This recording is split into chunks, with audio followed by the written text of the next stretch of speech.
현대기아차가 드디어 전기차를 폭탄 할인한다고 EV5 가격 내렸을 때도 말이 많았는데 드디어 결단을 내린 건가? 아마 기사 보시면서 이런 생각 많이 하셨을 겁니다. 실제로 현대차는 최대 650만원 인하 효과가 있다고 하고요. 기아는 최대 300만원을 인하했다고 합니다. 이렇게 되면서 4천만원대 차가 3천만원대가 되는 사례도 생기고 있다고 하는데 여기서 현대차는 인하 효과, 기아는 인하라고 표현한 이유가 있습니다. 이 대목에서 살짝 갑론을박이 치열해질 것 같은데요. 오늘은 그래서 현대기아차가 최근에 공개한 전기차 가격 인하 내용을 살펴보고 이게 진짜 테슬라를 잡을 수 있는 건지 이런 얘기들을 해보려 합니다. 여러분, 나라에서 정한 지원금 놓치고 계시지 않으세요? 신용카드부터 약정 끝난 인터넷, 정수기, 휴대폰 가만히 놔두면 최대 128만원 손해입니다. 전화 한 통으로 설치당일 입금되는 아정당. 배우 원빈님이 15년 만에 선택한 이유가 있는 거죠. 365일 24시간 전화, 카톡, 무료 상담까지 전국 가입자 수 1위답게 다른 곳보다 혜택이 적다면 차액의 120% 보상. 이사 청소도 유명한 홈서비스 전문기업 아정당. 본사에서 100% 보장하는 본사 책임제로 이사 당일 불만족 시 전액 환불, 보장 이사도 가능해요. 인터넷, 정수기, 휴대폰, 이사 청소, 카드까지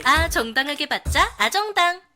자, 현대기아차가 전기차 가격 조정에 나선 건 맞습니다. 이 자체로만 보면 환영할 만한 일이 맞는데 문제는 그 다음입니다. 제가 방금 현대차는 가격 인하 효과, 기아는 가격 인하라고 표현한 이유가 여기에 있는데 현대차는 표시 가격 인하가 아니기 때문에 그런 겁니다. 이 대목에서 갑론을박이 가장 많을 걸로 보이는데요. 언론에서도 보면 테슬라나 가격 전쟁을 동시에 언급하기 때문에 표시 가격을 낮춘 것 같잖아요. 그런데 현대차는 표시 가격을 낮췄다는 것보다도 조건에 따라 최대 구매 혜택이 달라진다는 게 포인트입니다. 차 가격 할인도 있지만 저금리 조건으로 줄어드는 이자 부담을 합쳐서 최대 구매 혜택이 650만원 이런 식으로 부르는 거죠. 그래서 테슬라의 가격 인하와는 거리가 좀 있는데 이건 뒤에서 자세히 얘기해 보도록 하고요. 이 최대 혜택을 실제로 받게 된다면 가격이 얼마나 내려가는 거냐? 현대차부터 보면 아이오닉 5가 최대 500만원이고요. 아이오닉 6는 최대 650만원, 코나 일렉트릭은 최대 610만원의 혜택을 받을 수 있다고 합니다. 현대차보다 먼저 공개된 기아는 살짝 다르죠. 여기는 아예 표시 가격을 인하한 건데 EV5는 280만원 정도, EV6는 300만원 정도를 낮췄고 EV5는 특히 스탠다드 모델을 추가하면서 보조금을 포함하면 3,400만원대에 살 수 있다는 얘기도 있습니다. 글쎄요, 이게 테슬라가 가격을 인하했다는 것처럼 엄청 시원한 느낌은 아닌 것 같죠? 사실 따지고 보면 테슬라도 모델 Y는 300만원 정도를 낮춘 겁니다. 기아도 딱 이 정도만 낮춘 거잖아요. 그럼에도 체감되는 게 다른 이유는 뭐다? 테슬라는 수입차잖아요. 그리고 모델 Y를 300만원 낮춘 건 사실 서브고요. 메인은 모델 3죠. 퍼포먼스 트림을 900만원 넘게 인하한 것에 이어서 스탠다드 모델까지 추가하면서 수입 전기차를 3천만원대에 살 수 있다는 걸 실현시키다 보니 가격 인하가 더 확실하게 체감되는 거죠. 그래서 현대차그룹이 이번 조치를 어떻게 받아들여야 하나 싶으실 텐데 기아가 가격 인하를 했을 때 왜 비판이 있었나만 봐도 반 이상은 이해하실 수 있습니다. EV6만 내렸다면 비판이 덜 했을 수도 있거든요. EV5까지 내리면서 오히려 문제가 된 케이스라고 보는 건데요. 앞에서 보신 것처럼 EV5는 280만원 정도를 낮췄습니다. 이게 기존 현대기아차를 생각하면 꽤 큰 인하폭이긴 합니다. 그런데 문제는 EV5는 중국에서 먼저 가격이 공개된 차잖아요. 중국에서는 2천만원대에도 구매가 가능한 차입니다. 그런데 한국에선 출시 초기에 롱레인지 모델만 있었고 이 당시 가격이 4천만원 후반에서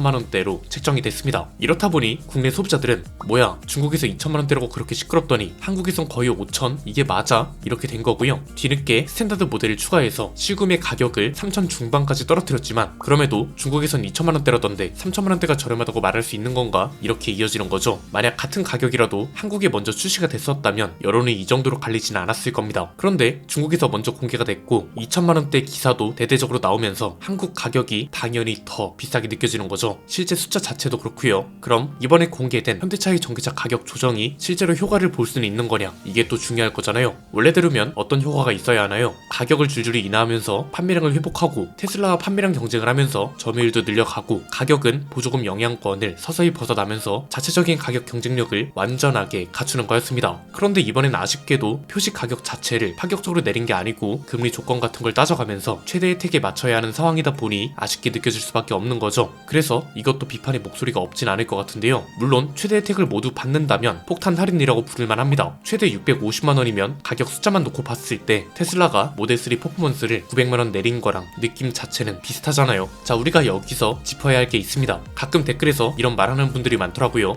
야, 현대차가 전기차만 전기차만 파냐? 왜 전기차만 파는 테슬라랑 비교하면서 뭐라 하는 거야? 이런 겁니다. 그런데 누차 말씀드렸지만 현대차는 거의 모든 종류의 차를 팝니다. 여기서 전기차 시장에서 가장 잘 나가는 브랜드와 비교하는 게 뭐가 문제인 건지 사실 모르겠거든요. 왜 이런 모순적인 지적이 나온다고 보냐면 조건과 상황을 혼동하기 때문에 그런다고 봅니다. 전기차 시장에서의 경쟁력을 평가하는 거랑 현대차 그룹이라는 회사가 왜 가격을 적극적으로 내리지 않고 있는지는 구분해서 볼 필요가 있다는 거죠. 실제로 현대기아차가 전기차 가격 인하에 비교적 인색한 이유가 있습니다. 크게 세 가지인데요. 첫 번째는 레거시 기업이란 겁니다. 이건 무시할 수 없는 뿌리입니다. 테슬라는 전기차를 시가로 팔 수 있습니다. 실제로 수천만원 단위로 가격이 왔다 갔다 하잖아요. 모델 3도 처음 출시될 때 5천만원대 가격으로 보급형 전기차라고 불렸습니다. 그런데 지금은 3천만원대에도 구매가 가능할 정도로 가격이 많이 내려왔습니다. 모델 Y만 봐도 가격 변동폭이 상당했습니다. 테슬라는 이렇게 시가로 팔 수 있는 이유가 사실상 원가만 신경 쓰면 되기 때문입니다. 내연기관차는 엔진부터 거의 모든 걸 기업 스스로 내재화를 합니다. 그렇기 때문에 비교적 원가 영향은 적다고 봐야죠. 아무래도 고정되어 있는 비용이 많으니까요. 그런데 전기차는 배터리와 모터를 배터리 기업으로부터 대부분 받아서 쓰고 이건 테슬라도 마찬가지입니다. 심지어 배터리에 들어가는 대부분의 광물은 중국에서 나옵니다. 즉 정치 외교적 상황까지 포함해서 원가에 영향을 주기 때문에 비교적 가격 변동이 심할 수밖에 없는 거죠. 그런데 아무리 그래도 테슬라는 왜 원가만 신경 쓰면 되는 거냐? 항상 말씀드렸던 것처럼 공장의 수직 구조화를 매우 잘 이뤄냈기 때문에 그렇다고 볼 수 있습니다. 원재료부터 배터리 생산, 공급, 차량 생산, 물류 이런 걸 거의 모두 중국에 구축해뒀고 공장은 또 로봇 가동 비율이 굉장히 높습니다. 그래서 생산 단가보다 배터리와 같은 주요 부품의 원가가 차량 가격을 결정짓는다고 보시면 된다는 겁니다. 전문 용어로 수요 탄력성이 크고 원가가 빠르게 움직인다 이렇게 정리할 수 있고요. 현대차 그룹은 상황이 좀 다릅니다. 레거시 기업이기 때문에 이미 잘 팔리는 캐시카우 모델들이 있습니다.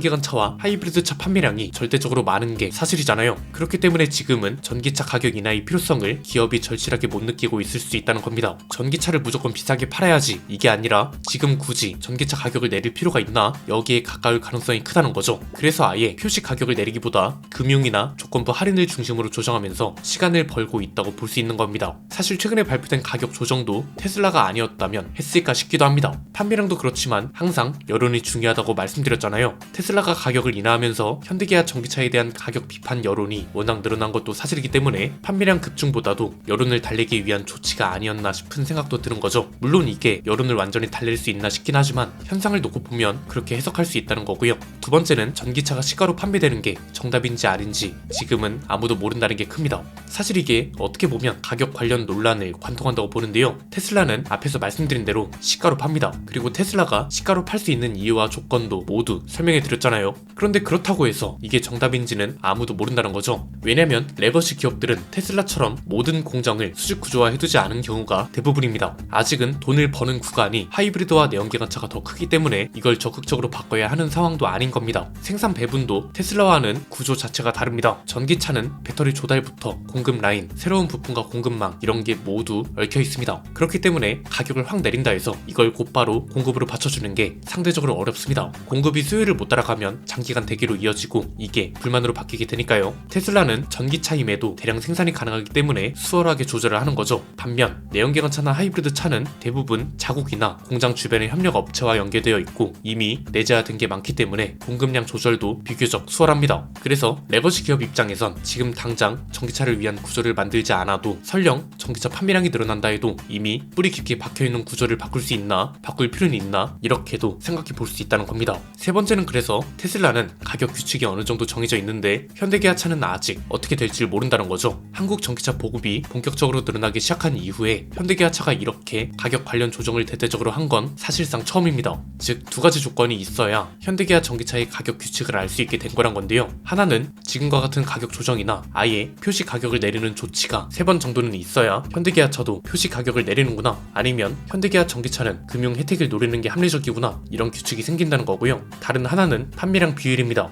앞에서 말씀드린 대로 아직은 전기차에 올인할 필요가 없는 상황입니다. 그런데 언제가 될지는 아무도 모르지만 언젠가는 전기차가 하이브리드 차와 내연기관차 판매량을 추월하는 일이 생길 겁니다. 그럼 가격을 내릴 수밖에 없습니다. 왜? 이때는 진짜 경쟁을 해야 하니까요. 이건 뭐 현대기아차 가격을 옹호하자는 게 절대 아니고요. 모든 레거시 기업들 그 중에서도 전기차를 만들어 파는 기업이라면 모두 해당되는 얘기라고 볼 수 있습니다. 이게 그래서 전기차 시장만 두고 테슬라라는 상대가 있는 것만 고려한다면 이 기업들의 경쟁력은 물론이고 가격 책정 관련 비판이 나오는 것도 당연하다는 거고요. 그렇다고 해서 흐름 자체를 모르고 넘어갈 이유는 없다는 겁니다. 이게 전기 배터리로 가는 자동차 종류 중 하나라고만 생각해서 그렇지 전기차 자체로만 본다면 대중화가 시작된 지 얼마 안 됐잖아요. 과거에는 스마트폰이나 컴퓨터를 모든 사람들이 가질 수 없을 만큼 비쌌습니다. 그런데 지금은 거의 대부분이 스마트폰을 가지고 있는 것처럼 전기차도 마찬가지입니다. 지금이 정상적인 가격으로 가는 과정 중이라는 건 부정할 수 없습니다. 다만 테슬라라는 기준이 있고 테슬라는 이미 가격 경쟁력을 갖춘 상태이기 때문에 비판이 나오는 것 또한 당연한 겁니다. 전기차는 약간 기이한 시장입니다.